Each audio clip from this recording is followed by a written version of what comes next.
अस्सलामु अलैकुम वरहमतुल्लाहि वबरकातुह। अल्हम्दुलिल्लाहि नहमदुहु व नस्तईनुहु व नस्तगफिरुहु व नुअमिनु बिही व नतवक्कलु अलैहि। अम्मा बअदु फ़अऊज़ु बिल्लाहि मिनश शैतानिर रजीम। बिस्मिल्लाहिर रहमानिर रहीम। या अय्युहल्लज़ीना आमनू कुतिबा अलैकुमुस सियामु कमा कुतिबा अलल लज़ीना मिन क़ब्लिकुम लअल्लकुम तत्तक़ून। सदक़ल्लाहुल अज़ीम। अल्लाहुम्मा सल्लि अला सय्यिदिना मौलाना मुहम्मदिन फ़ी अव्वलि कलामिना। अल्लाहुम्मा सल्लि अला सय्यिदिना मौलाना मुहम्मदिन फ़ी औसति कलामिना। अल्लाहुम्मा सल्लि अला सय्यिदिना मौलाना मुहम्मदिन फ़ी आखिरि कलामिना। मुअज़्ज़ज़ सामीन किराम, गुज़िश्ता हफ़्ते आप तमाम हज़रात ने मसाइल रमज़ान और मसाइल रोज़ा और इस्तक़बाल रमज़ान के ऊपर गुफ्तगू समाअत फ़रमाई। इस्तक़बाल रमज़ान कि हमें रमज़ान का इस्तक़बाल कैसे करना है, ये सारी बातें आप समाअत कर चुके हैं।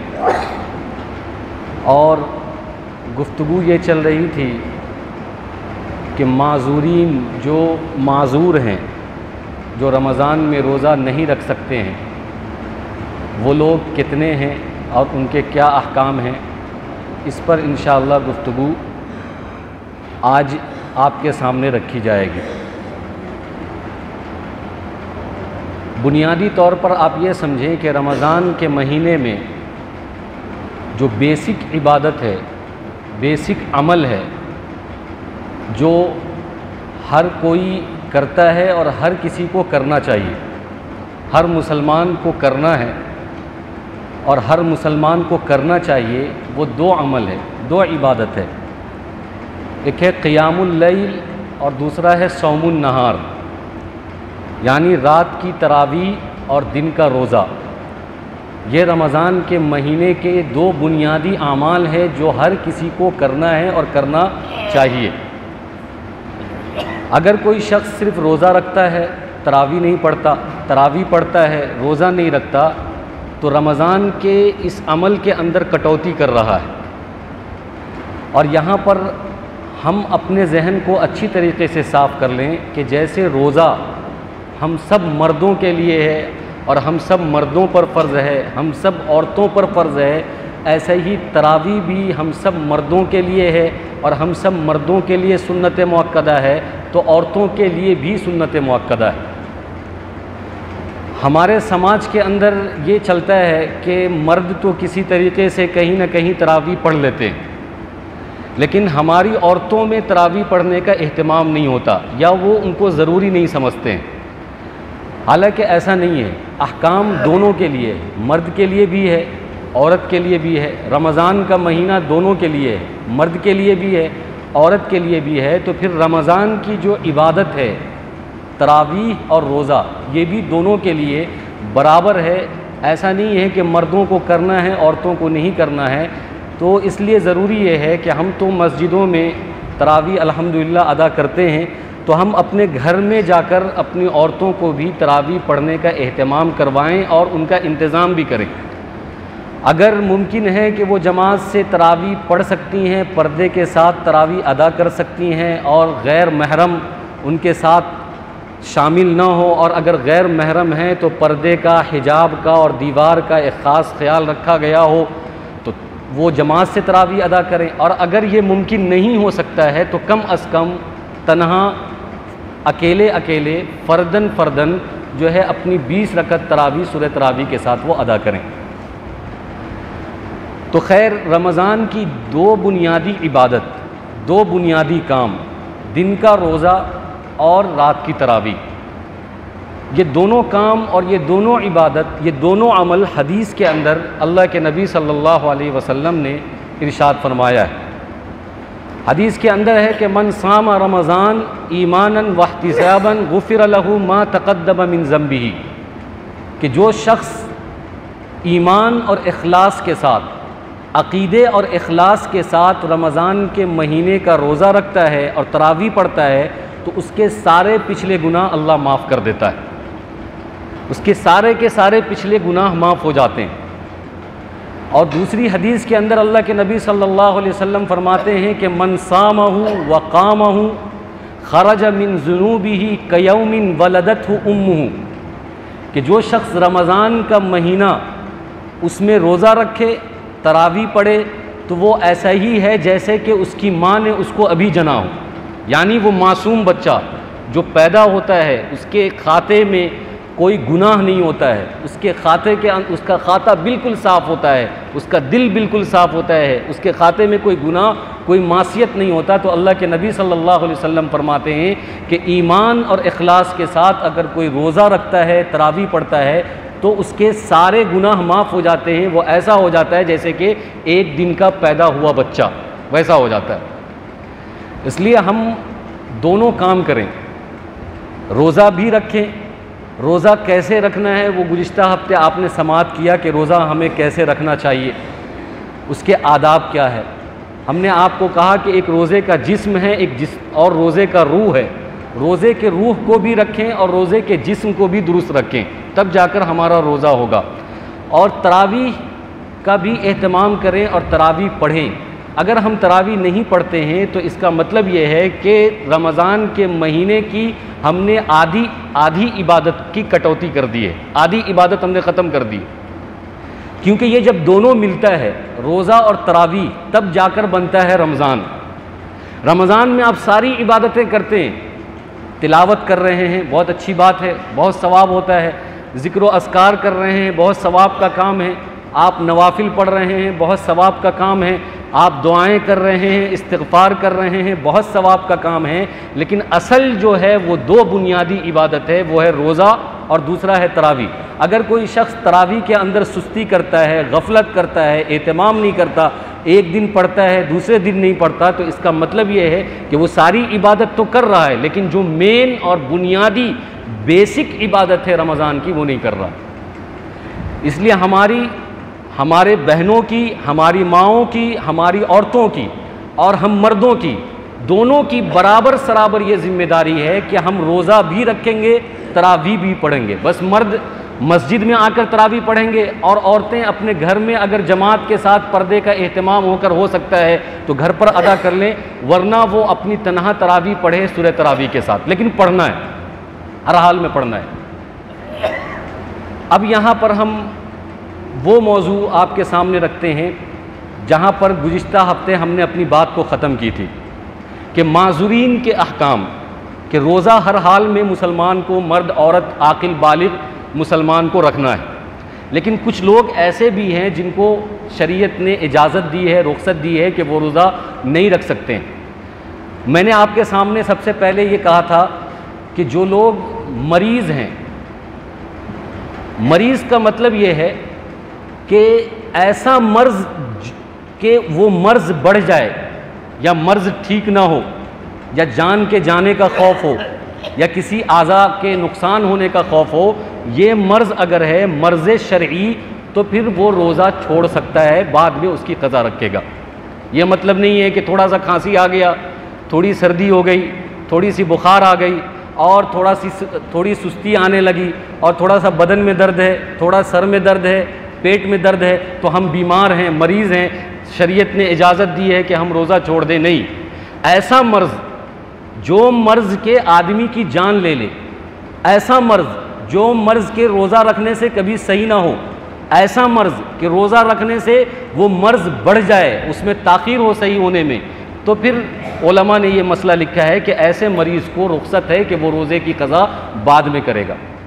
और अगर वो ऐसा मरीज़ है कि रोज़ा रख तो सकता है लेकिन अभी नहीं, बाद में अगर उसकी तबीयत ठीक हो जाती है, उसका मर्ज़ सही हो जाता है और उसकी बीमारी सही हो जाती है, तो वो शख्स बाद में उसकी क़ज़ा करेगा, उस पर फ़िदिया नहीं है। लेकिन कोई ऐसा मरीज़ है कि बाद में भी लाइफ टाइम तक वो रोज़ा नहीं रख सकता है, लाइफ टाइम तक उसका मर्ज़ सही नहीं हो सकता है, तो ऐसा शख्स जब उसका क़ज़ा नहीं करेगा, उसका फ़िदिया देगा। यानी रोज़ा नहीं रखेगा, क़ज़ा भी नहीं करेगा, उसका फ़िदिया देगा। और फ़िदिया क्या है वो आपके सामने गुज़िश्ता हफ्ते ये बात आ चुकी थी। दूसरा माज़ूर वो है कि जैसे कि ज़ईफ़ है, कोई बूढ़ा आदमी है, बहुत बूढ़ा, ऐसा ज़ौफ़ है कि उस ज़ौफ़ की वजह से अगर वो रोज़ा रखता है तो उसके जान के जाने का खौफ है, या उसके किसी आज़ा को शल हो जाने का खौफ है, फाली मार देने का खौफ है, या कोई और खौफ है, तो ऐसा शख्स जो है रोज़ा नहीं रखेगा। और वो ज़ौफ़ ऐसा है जो कभी सही ना हो तो वो फ़िदिया देगा, रोज़ा नहीं रखेगा, और क़ज़ा भी उसके ज़िम्मे नहीं है। तीसरा माज़ूर वो है जो सफ़र पे होता है, यानी मुसाफिर, जो सफ़र करने वाला है। अब सफ़र का ये मतलब नहीं है कि एक आदमी रोज़ का आना जाना है 30 किलोमीटर 40 किलोमीटर रोज़ कहीं आता जाता है तो वो मुसाफिर है। सफ़र शरीयत की निगाह में जो सफ़र शरई है कि एक आदमी 77 किलोमीटर, एक आदमी 77 किलोमीटर अगर अपने घर से छोड़कर किसी दूसरी जगह को जाता है 77 किलोमीटर, तो वो आदमी शरीयत की निगाह में मुसाफिर होता है।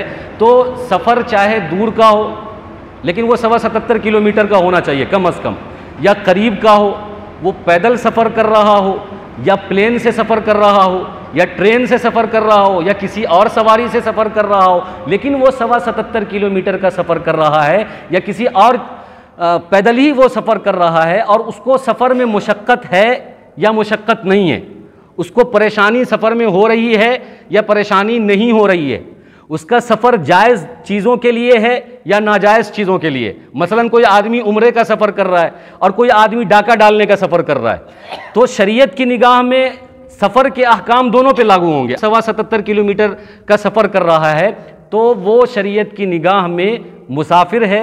ऐसे शख्स को रोज़ा रखने की रुख्सत है, लेकिन रोज़ा न रखने की रुख्सत है, यानी वो क़ज़ा करेगा, रोज़ा नहीं रखेगा।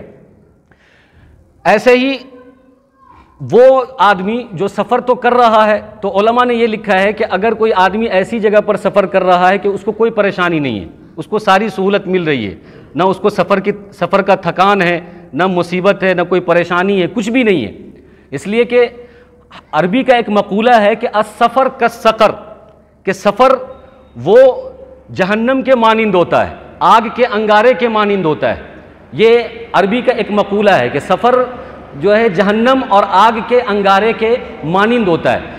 लेकिन अगर कोई शख्स ऐसे ज़माने में सफ़र कर रहा है जहाँ हर चीज़ और हर चीज़ की फैसिलिटी मौजूद है, पानी भी मौजूद है, सवारी भी अच्छी से अच्छी है, खाना भी अच्छे से अच्छा है, और उसके सोने का इंतज़ाम भी अच्छा से अच्छा है, उसको कोई थकान नहीं है, तो उलमा कहते हैं कि ऐसे शख्स को रोज़ा रख लेना मुस्तहब है। रुख्सत इसको भी है, सफ़र का हुक्म इस पर भी लगेगा, लेकिन कहते हैं कि अगर ये रोज़ा रख लेता है तो इसके लिए मुस्तहब है। लेकिन दूसरा मसला ये भी लिखा है कि अगर सफ़र 10-12 लोग मिलकर कर रहे हैं और 10-12 लोग में 10 लोग जो है रोज़ा नहीं रख रहे मुसाफिर होने की वजह से, अब एक आदमी अकेला अगर वो चाहता है कि अगर मैं मुसाफिर हूँ लेकिन मेरे को कोई परेशानी नहीं है, मैं रोज़ा रखूँगा, तो उसको खाने पीने का इंतज़ाम करने में दुश्वारी होती है, तो उलमा ने उसको भी रुख्सत दी है कि 10 लोग रोज़ा नहीं रखते हैं तो ये भी रोज़ा न रखे तो बेहतर है। लेकिन अगर सबके सब लोग रोज़ा रख रहे हैं, सफ़र पे उम्रे पे कोई गया और 10 के 10 का टीम है, वो सब के सब लोग सफ़र पे रोज़ा रख रहे हैं, सारी सहूलत मुयस्सर है, कोई परेशानी नहीं हो रही है, तो बेहतर यह है कि उस आदमी को, मुस्तहब यह है कि उस आदमी को रोज़ा रख लेना चाहिए। लेकिन खुलासा यह है कि अगर सफ़र शरई हो तो उसको रुख्सत है, वो बाद में उसकी क़ज़ा करेगा, वो रोज़ा नहीं रखेगा तो भी कोई बात नहीं है, हरज की बात नहीं है। तो ये 2 माज़ूर हो गए, एक तो मर्ज़ और दूसरा सफ़र। तीसरा है हमल। अगर कोई औरत हामिला है, प्रेग्नेंट है, तो अगर उसकी प्रेगनेंसी ऐसी है कि अगर वो रोज़ा रखती है तो उसका नुकसान होता है या बच्चे का नुकसान होता है, किसी माहिर तबीब ने उसको ये मशवरा दिया है, और प्रेगनेंसी और हमल का शुरू का ज़माना है, पहला महीना या दूसरा महीना या तीसरा महीना, जो बहुत क्रिटिकल होता है, बहुत नाजुक होता है, तो ऐसे टाइम पर अगर किसी तबीब ने, किसी माहिर ने ये मशवरा दिया है डॉक्टर ने कि अगर आप रोज़ा रखती हैं तो पेट में जो बच्चा है वो नुकसान हो सकता है या आपके जान को नुकसान हो सकता है, तो हामिला औरत को भी रोज़ा छोड़ने की इजाज़त है और वो बाद में उसकी क़ज़ा कर सकती है। लेकिन शर्त यह है कि नुकसान होना चाहिए उसके जान को या बच्चा जो पेट में है उसके जान को। और अगर 6-7 मंथ की कोई हामिला है, बच्चे को नुकसान नहीं है, न उसकी माँ को नुकसान है, ना उसके माँ को नुकसान है ना उसके बच्चे को। और किसी माहिर डॉक्टर ने भी ये कहा कि अगर आप रोज़ा रख सकते हैं तो कोई ख़तरे की बात नहीं है, तो फिर ऐसी सूरत में उसको रोज़ा रखना चाहिए, रोज़े की क़ज़ा नहीं करनी चाहिए। ऐसे ही दूध पिलाने वाली औरत, वो औरतें जो दूध पिलाती हैं, कि अगर वो दूध पिलाएंगी, रोज़ा रखेंगी तो बच्चे के सेहत को नुकसान होगा या उसके सेहत को नुकसान होगा, तो उलमा ने ये लिखा है कि ऐसी औरतें वो भी रोज़ा छोड़ सकती है, वो भी क़ज़ा रखेगी, वो रोज़ा नहीं रखेगी। तो आपने देखा कि एक मर्ज़ है, दूसरा सफ़र है, तीसरा हमल है और चौथा इर्ज़ा है यानी दूध पिलाना, और छठा ये है कि अगर कोई आदमी ऐसी जगह पर फंसा हुआ है कि वहाँ पर किसी गैर मज़हब वालों का दबदबा है और उसने किसी मुसलमान को पकड़ लिया और पकड़ने के बाद उससे ये कहा कि अगर तुम रोज़ा रखोगे तो तुम्हारी जान हम ले लेंगे, अगर तुम रोज़ा रखोगे तो तुम्हारा हाथ हम काट देंगे, अगर तुम रोज़ा रखोगे तो तुम्हारा पैर हम काट देंगे। इसको कहते हैं अल इकराह, मजबूर करना, इस बात पर मजबूर करना कि अगर तुम रोज़ा रखोगे तो तुम्हारे हम किसी भी कीमती आज़ा को ख़त्म कर देंगे, तुम्हारी आँख फोड़ देंगे या तुम्हारा हाथ काट देंगे या तुम्हारी गर्दन काट देंगे। तो उलमा ने और फुक़हा ने और शरीयत ने ये इजाज़त दी है कि ये मजबूर शख्स इस वक्त रोज़ा छोड़ सकता है, क्योंकि अभी इसके जान का ख़तरा है और इसके जो है किसी हाथ के कट जाने का ख़तरा है, आँख के फूट जाने का ख़तरा है। लेकिन मजबूर करने वाला जो शख्स है वो ये कहता है कि अगर तुम रोज़ा रखोगे तो तुमको 2 थाप मारेंगे, अगर तुम रोज़ा रखोगे तो तुमको कैद कर देंगे, अगर तुम रोज़ा रखोगे तो तुम्हें 2 लकड़ी मारेंगे। तो ये ऐसा नहीं है कि उससे उसका जान या किसी चीज़ का नुकसान हो जाए, तो ऐसी सूरत में उसको रोज़ा छोड़ने की इजाज़त नहीं है। यानी अगर कोई इतना मजबूर करता है कि उससे उसकी जान चली जाए या उसका जो मेन पॉइंट आज़ा है बदन का वो नुकसान हो जाए, तो उलमा ने उसको इजाज़त दी है कि वो रोज़ा छोड़ सकता है, उसको रोज़ा न रखने की इजाज़त है, वो बाद में उसकी क़ज़ा कर सकता है। अब ये सारी चीज़ें जब आपके सामने आई तो आपको ये बात समझ में आई होगी कि इस्लाम बहुत ही निराला, बहुत ही मोतदिल, बहुत ही दरमियाना पहलू को इख्तियार करने वाला मज़हब है। इस्लाम किसी पर जुल्म ज़्यादती करने को पसंद नहीं करता है, किसी पर सख्ती को पसंद नहीं करता है। इस्लाम बहुत आसान है। जो हम कहते हैं ना कि दीन बहुत आसान है, उसका यही मतलब है कि जब आदमी मजबूर होता है, जो आदमी बेबस होता है, जो आदमी किसी काम को या किसी इबादत को अंजाम नहीं दे सकता है, तो इस्लाम खुद उसको रुख्सत दे देता है, इस्लाम खुद उसको इजाज़त दे देता है। अगर पानी नहीं है तो शरीयत कहती है कि तयम्मुम कर लो, मिट्टी से पाकी हासिल कर लो। अगर किसी को पानी नुकसान करता है तो भी शरीयत कहती है कि भाई आप तयम्मुम कर लो। आप रोज़े में देखो कि रोज़े के अंदर ये कहा गया कि अगर कोई मजबूर है, कोई माजूर है, कोई मरीज़ है, कोई बहुत ज़ईफ़ है, किसी पर कोई दबाव डाल रहा है, मजबूर कर रहा है कि तुमको रोज़ा नहीं रखना है वरना जान ले लेंगे, या कोई बहुत ज़ईफ़ नहीफ़ कमज़ोर है, या औरतें हामिला है, या औरतें दूध पिलाने वाली है, तो शरीयत हमें कहती है कि भाई रोज़ा छोड़ दो, बाद में इसकी क़ज़ा कर लेना। इससे ये बात समझ में आती है कि इस्लाम बहुत ही नपातुला, बहुत आसान, बहुत मोतदिल और दरमियाना मज़हब है। इसके अंदर ऊंच नीच, इसके अंदर 19-20 और ज़ाती कमी नहीं है, बल्कि ये इस्लाम एक मुकम्मल मज़हब है।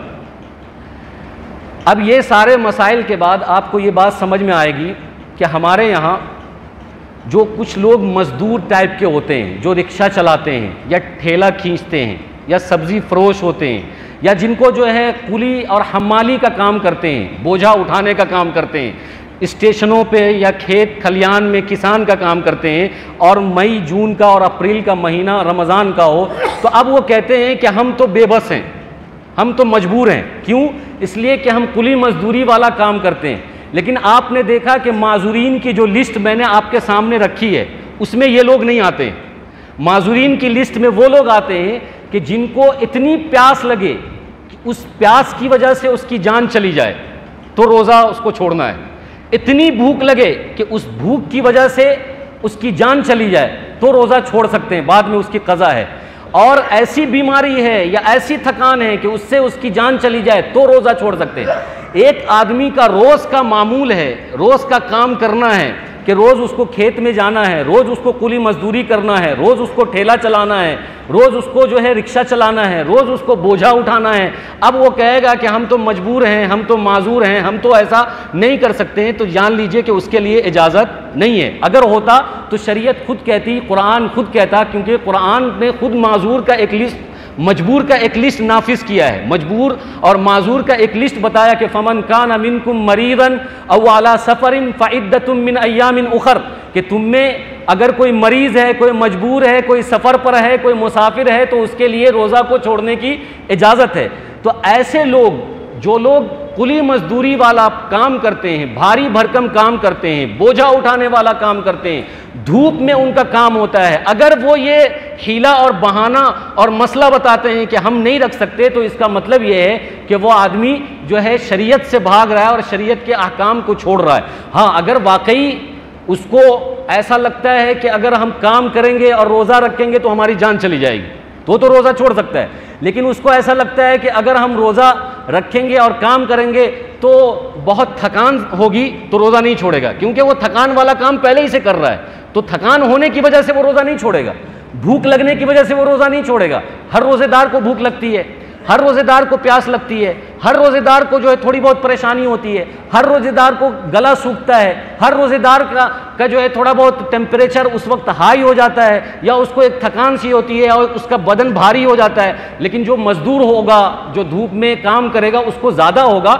लेकिन ऐसा नहीं होगा कि उसकी जान चली जाएगी, ऐसा नहीं होगा कि उसका हाथ कट जाएगा, ऐसा नहीं होगा कि उसकी आँख फूट जाएगी। इसलिए ऐसे लोगों को रोज़ा रखने की, रोज़ा छोड़ने की बिल्कुल इजाज़त नहीं है, इनको रोज़ा रखना है। ऐसे ही एक मसला और समाअत करें कि हमारे ज़माने में जो नौजवान होते हैं, 15-16 साल के नौजवान, जो मैट्रिक का या इंटर का या कोई भी सरकारी गवर्नमेंट का एग्ज़ाम देते हैं, और इत्तेफाक से रमज़ान का महीना आ गया, तो उन रमज़ान के अय्याम में वालिदैन उसको ये मशवरा देते हैं कि बेटा रोज़ा मत रखना, क्योंकि तुमको एग्ज़ाम लिखना है, तुमको IAS और IPS का एग्ज़ाम निकालना है, इसलिए रोज़ा मत रखना, क्योंकि तुमको लोड होगा और तुमको तैयारी करने में दिक्कत होगी, एग्ज़ाम लिखने में दिक्कत होगी, तुम्हारा मार्कशीट कम हो जाएगा और तुम्हारा नंबर कम हो जाएगा। तो याद रखिए, ऐसे स्टूडेंट और ऐसे तलबा को भी जो रमज़ान के महीने में कोई सा भी एग्ज़ाम देते हों, अगर उनको जान जाने का या ऐसा कोई खौफ नहीं है, सिर्फ एग्ज़ाम में मार्कशीट कम आने का खौफ है, तो इस वजह से वो रोज़ा नहीं छोड़ सकता है। लेकिन हमारे यहाँ एक ट्रेंड है कि अगर रमज़ान में इत्तेफाक से स्टूडेंट का कोई एग्ज़ाम आ जाए तो सारे के सारे नौजवान एक साथ रोज़ा नहीं रखते हैं, कहते कि रोज़ एग्ज़ाम देना है, एग्ज़ाम हॉल में बैठना है, और हमारा ये टाइमिंग है, हमारा ये शेड्यूल है, इस टाइम पे अगर हम रोज़ा रखेंगे तो हमारा दिमाग नहीं चलेगा, हमारा कलम नहीं चलेगा और हम अपने सवाल का जवाब नहीं दे सकते हैं। तो भाई, पहले हम मुसलमान हैं, तो शरीयत जहाँ पर जिसको इजाज़त देती है वो मैंने आपके सामने बता दिया कि देखिए फ़लाँ फ़लाँ फ़लाँ फ़लाँ लोगों को शरीयत ने रोज़ा ना रखने की इजाज़त दी है। लेकिन शरीयत ने जहाँ इजाज़त जिसको नहीं दी है, उसके ज़िम्मे ये है कि वो अगर आकिल बालिग मुसलमान मर्द औरत है तो उसको रोज़ा रखना है, वो चाहे रिक्शा चलाता हो, वो चाहे एग्ज़ाम देता हो। ये दो गलत फहमी है कि रिक्शा चलाने वाला कहता है कि हम बोझा वाला काम करते हैं तो हम रोज़ा नहीं रखेंगे, तो ये गलत फहमी भी हम दूर करें। एग्ज़ाम देने वाला स्टूडेंट जबकि सब ठीक ठाक रहता है, सिर्फ उसको एग्ज़ाम देना है और तैयारी तो बहुत पहले से वो किया हुआ रहता है, उस पीरियड में वो क्या तैयारी करेगा, वो 1 साल पहले से तैयारी कर रहा है, तो ऐसी सूरत में उसको रोज़ा छोड़ने की इजाज़त नहीं होगी। रोज़ा रखने से शरीयत ने जो हमें हुक्म दिया है, तो उसका तो शरीयत का एक हुक्म है कि हम रोज़ा रखेंगे तो उसका मकसद ये है कि हमारे अंदर तकवा हासिल होगा, हम मुत्तकी बनेंगे, हम परहेज़गार बनेंगे, हम अल्लाह से डरने वाले बनेंगे। लेकिन इसके अलावा जिस्मानी फ़ायदा भी है रोज़ा रखने का। जिस्मानी फ़ायदा ये है कि अगर कोई आदमी रोज़ा रखता है तो रोज़ा रखने की वजह से मैदे की जो बीमारी है, उसके आंत की जो बीमारी है, उसकी जो पेट की प्रॉपर बीमारी रोज़ा रखने से ख़त्म हो जाती है।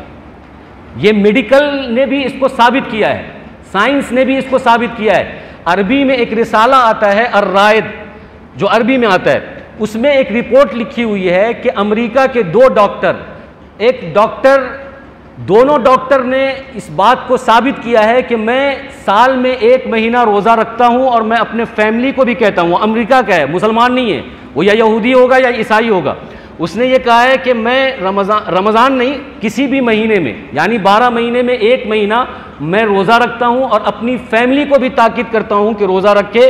और मतलब और दूसरे रोज़ा नहीं कहते, वो फास्टिंग बोलते हैं कि फास्टिंग करे 1 महीने का। मैं अपनी फैमिली को भी कहता हूँ, मैं खुद इस काम को करता हूँ, क्योंकि इसके बहुत सारे फ़ायदे हैं। इस मैदे की बीमारी, पेट की बीमारी, आँख की बीमारी, हार्ट की बीमारी, बहुत सारी बीमारी इस रोज़ा रखने की वजह से ख़त्म हो जाती है। पहली बात तो हमको ये समझना चाहिए कि अगर जिस्मानी फ़ायदा इसमें हो या ना हो, शरीयत ने हमें हुक्म दिया है तो हमें रखना ही है। ये हम आपको प्लस पॉइंट बता रहे हैं कि बहुत सारे लोग जो है, जैसे कि नौजवान है और उसकी बॉडी बहुत बढ़ गई है, वो जिम करता है, दौड़ लगाता है और अपनी बॉडी को कम करने के लिए बहुत सारी कोशिशें करता है, पसीना बहाता है। रोज़ा रखने का एक फ़ायदा ये भी है कि एक आदमी अगर रोज़ा रखता है तो उसकी बॉडी भी कम होती है, उसकी चर्बी पिघलती है और जो है उसका जो फैट है वो कम होता है, उसका मोटापा कम होता है। तो ये बहुत एक जिस्मानी फ़ायदा है। ये सारा फ़ायदा ना भी हो तो भी हमें रोज़ा रखना है, क्योंकि शरीयत का हुक्म आ गया, अल्लाह ने कह दिया कि रोज़ा रखना है। और हम अगर सक्षम हैं और हमारे पास सलाहियत है तो हमको रोज़ा रखना ही है। लेकिन दुनियावी एतबार से भी, इसलिए कि हम लोग टेक्निकली तौर पे बहुत चलते हैं, दुनियावी चीज़ों को ज़्यादा फॉलो करते हैं, साइंस भी हमारे सामने होता है। तो मैंने 2-3 बातें आपके सामने रखी हैं कि रूहानी फ़ायदा तो है ही, कि तकवा तो आदमी के अंदर आता ही है, शरीयत का हुक्म तो ये है ही, अल्लाह तो राज़ी होता ही है। लेकिन अगर कोई आदमी 1 महीने का रोज़ा रखता है तो बहुत सारी जहरीली और बहुत संगीन बीमारियों से महफूज रहता है, बहुत बड़ी बड़ी बीमारियों से महफूज रहता है। क्योंकि आपको मालूम होना चाहिए कि दुनिया में जितनी बीमारी है और बॉडी में जितनी बीमारी है, वो सब की जड़ है उसका पेट। पेट अगर आदमी का सही हो तो जिस्म का सारा पार्ट और पुर्जा सही रहता है। जिस्म के अंदर बीमारी सरायत कब करती है, जिस्म के अंदर बीमारी दाखिल कब होती है, सबसे पहले वो पेट पर जब उसकी कमज़ोरी होती है, उसको गैस बनने लगता है, उसको एसिडिटी होने लगती है, उसको कब्जियत होने लगती है, उसका पेट ठीक नहीं रहता। अब समझिए कि अब इसकी बॉडी में बीमारी घुस गई है, क्योंकि पेट अगर ख़राब हो रहा है तो फिर कुछ भी ख़राब हो सकता है। उसके बाद किडनी ख़राब होगा, उसके बाद हार्ट फेल होगा, उसके बाद डायबिटीज़ होगी, उसके बाद बहुत सारी बीमारियाँ हो सकती है। और जिस आदमी का पेट सही हो उसको बीमारी नहीं लगेगी। ये तिब्बी तौर पर भी है, माहिरीन भी इसको मानते हैं, डॉक्टर भी मानते हैं, आप भी मानते हैं, हम भी मानते हैं कि अगर एक आदमी को पेट की कोई बीमारी नहीं है, उसको दस्त नहीं लगता, उसको कब्जियत नहीं होती, उसको एसिडिटी नहीं होता और उसको किसी तरह का कोई पेट का मसला नहीं होता है और उसका जो है खाना बहुत जल्दी पच जाता है, उसका आंत सुकड़ता नहीं है, उसका मैदा सुकड़ता नहीं है, तो समझिए कि वो बहुत हट्टा कट्टा रहेगा, बहुत तंदुरुस्त रहेगा, बहुत सेहतमंद रहेगा। और जो आदमी आपको मरीज नज़र आ रहे हैं तो सबसे पहले आप उससे ये पूछिएगा कि आपका पेट सही रहता है, तो वो सबसे पहले यही कहेंगे कि पेट हमारा सही नहीं रहता। पेट अगर सही भी रहता है तो हाजमा सही नहीं रहता, हाजमा ख़राब रहता है, हजम नहीं होता है, कब्जियत रहती है। तो इसका रोज़ा रखने से सबसे बेहतरीन फ़ायदा जो प्रॉपर इलाज है कि कुव्वत हाजमा मजबूत होता है, यानी हाजमा आदमी का सही हो जाता है, खाना वो खाए और हजम हो जाता है 1 महीने के रोज़ा रखने की वजह से। और आदमी खाना तभी ज़्यादा खा पाता है जबकि उसका हाजमा सही हो। आदमी के बॉडी में खून उसी वक्त गर्दिश करता है जबकि उसका हाजमा सही हो। आदमी के किडनी पर असर उस वक्त नहीं होता जबकि उसका हाजमा सही हो। अगर हाजमा सही नहीं है, उसका पेट का हजम सही नहीं हो रहा है तो किडनी पर असर पड़ेगा, फेफड़े पर असर पड़ेगा, गुर्दे पर असर पड़ेगा और वो सारी चीज़ें जो है ख़त्म होती जाएगी और ख़राब होती चली जाएगी। तो इसलिए हम लोग इसको शरीयत के एतबार से भी देखें, साइंस के भी एतबार से देखें, दोनों एतबार से रोज़ा हमारे लिए मुफीद है, दोनों एतबार से। कोई इसको काट नहीं सकता है, यहूदी भी नहीं, ईसाई भी नहीं, साइंसदान भी नहीं, फ़लसफ़ी भी नहीं, डॉक्टर भी नहीं और आलिम भी नहीं। और कुरान और हदीस तो हमें कहता ही है। इसलिए अल्लाह तबारक व तआला ने 12 महीने में 11 महीना जो हमें खाने पीने के लिए दिया, काम धंधे के लिए दिया, और 1 महीना रमज़ान के लिए दिया है, रोज़े के लिए दिया है, तरावी के लिए दिया है, फास्टिंग करने के लिए दिया है। उसमें बड़ी हिकमत है, उसमें बड़ी मसलियात है। इसका एक फ़ायदा यह है कि आदमी नज़्म नस्क इंतज़ामी उमूर को संभाल सकता है, क्योंकि एक आदमी का जब शेड्यूल होता है किसी काम के करने का तो वो आदमी उस काम में कामयाब होता है। रमज़ान का रोज़ा आदमी को शेड्यूल पर लाता है, रमज़ान का रोज़ा आदमी को सिस्टम पर लाता है, रमज़ान का रोज़ा एक आदमी को इंतज़ाम और नज़्म और नस्क पर लाता है कि आपका एक टाइमिंग हो जाता है कि इफ्तारी फला टाइम पे करना है और उसी टाइम पे करना है। खाने में आप 11 महीना आगे पीछे हो जाते हैं, खाना कभी 3 बजे खा लिया, कभी 12 बजे खा लिया, नाश्ता कभी खाया कभी नहीं खाया, लेकिन 30 दिन का जो शेड्यूल होता है वो शेड्यूल से हमें ये सीखना है और उस निज़ाम और सिस्टम से हमें सीखना है कि सहरी एकदम वक्त पर करनी है, इफ्तार एकदम वक्त पर करना है, रोज़ा वक्त से शुरू करना है, वक्त पर ख़त्म करना है और तरावी वक्त से शुरू करना है, वक्त पर ख़त्म करना है। तो एक तरफ हमें यह भी अहमियत बताई जाती है कि भाई सिस्टम में रहो, सिस्टम को फॉलो करो, इंतज़ाम के साथ रहो, तुम्हें कामयाबी मिलेगी। और रमज़ान का महीना हमें सिखाता है कि देखो 11 महीने में जो भी तुमको जो भी काम करना है वो सारे काम को एक वक्त के इंतज़ाम के साथ और इंतज़ामी उमूर के साथ सिस्टम के साथ करोगे तो उस काम में कामयाबी होगी। जैसे कि हम रमज़ान के अंदर अपनी मनमानी नहीं कर सकते कि तरावी की जगह हम रोज़ा रखेंगे, रोज़े की जगह हम तरावी पढ़ेंगे, इफ्तारी की जगह हम सहरी करेंगे, सहरी की जगह हम इफ्तारी करेंगे, ये हम नहीं कर सकते। चाहे हम कितने बड़े भी अपनी जगह का तिस्मार खान हो, लेकिन हमको हर काम उसी वक्त करना है। सहरी में सहरी ही करना होगा, इफ्तारी में इफ्तारी ही करना होगा, तरावी में तरावी ही पढ़नी है और रोज़ा में रोज़ा ही रखना है। तो ये हमें अल्लाह तबारक व तआला एक तरफ तो तकवा सिखाता है कि 11 महीने तुम अगर रमज़ान के रोज़े में रमज़ान के महीने में रोज़ा रखोगे तो 11 महीना तुम्हारा ये तकवा काम आएगा। और दूसरी तरफ एक शेड्यूल और एक निज़ाम और एक सिस्टम सिखाता है कि अगर तुम इस एक महीने को सिस्टम के साथ वक्त गुजारोगे और एक निज़ाम के साथ वक्त गुजारोगे तो 11 महीने भी तुम्हारे अंदर एक नज़्म, एक नस्क, एक तरतीब, एक सिस्टम और एक सारा इंतज़ामी उमूर की समझ बूझ तुम्हारे अंदर पैदा हो जाएगी। इसलिए हम सबको हर हाल में ये कोशिश करना चाहिए कि अल्लाह तबारक व तआला अगर हमें मौका दे और हम उसके काबिल हों तो ये दो इबादत तो रमज़ान में बिल्कुल ना छोड़े, एक रमज़ान का रोज़ा और दूसरा रमज़ान की तरावी। अल्लाह तबारक व तआला हम सब को ये दोनों अमल कम अज़ कम करने की तौफीक अता फरमाए। उसके अलावा बहुत सारी बातें हैं वो आपके पास आइंदा हफ्ते आती रहेंगी, लेकिन आज जो मेरा तकरीर का लुब्बे लुबाब है वो यही है कि रमज़ान का रोज़ा और रात की तरावी इसको तो कम अज़ कम हम ज़ाय ना होने दें, इसको हम हर हाल में करें अगर हमारे पास कोई मजबूरी नहीं है। अल्लाह हम सबको अमल की तौफीक अता फरमाए। आमीन। व आखिर दावाना अल्हम्दुलिल्लाहि रब्बिल आलमीन।